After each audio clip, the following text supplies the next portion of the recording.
പതിവ് പോലെ ഞായറാഴ്ച കളിക്കാനിറങ്ങി. കളിക്കാൻ ഗ്രൗണ്ടിൽ ചെന്നപ്പോൾ അവിടെ ആരുമില്ല, എങ്ങും ശൂന്യത മാത്രം.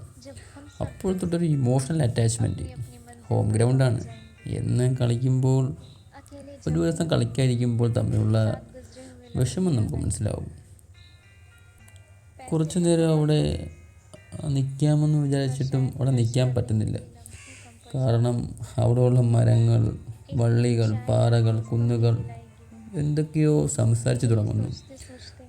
പോയി ഫീൽഡിങ് ചെയ്യടാ, ബാറ്റ് ചെയ്യടാ, സ്റ്റമ്പ് വയ്ക്കടാ, ഫേസ് എറിയടാ, സ്ലോ എറിയടാ, അങ്ങനെ ഒരുപാട് കാര്യങ്ങൾ ഇങ്ങോട്ട് നമുക്ക് പറഞ്ഞു തന്നുകൊണ്ടിരിക്കുന്നു. പിന്നെ അവിടെ നിൽക്കാൻ തോന്നിയില്ല. ഒരുപാട് എന്തുവാ ഓർമ്മകൾ വന്നുകൊണ്ടിരിക്കുന്നു. അവിടെ പയ്യന്മാർ പോയി നിൽക്കുന്നതും കളിക്കുന്നതും ഇങ്ങനെ കുറച്ച് ഇങ്ങനെ ഓർമ്മകൾ തന്നുകൊണ്ടേയിരിക്കുന്നു. പിന്നെ അവിടെ നിൽക്കാൻ തോന്നിയില്ല, ഇറങ്ങി വന്നു.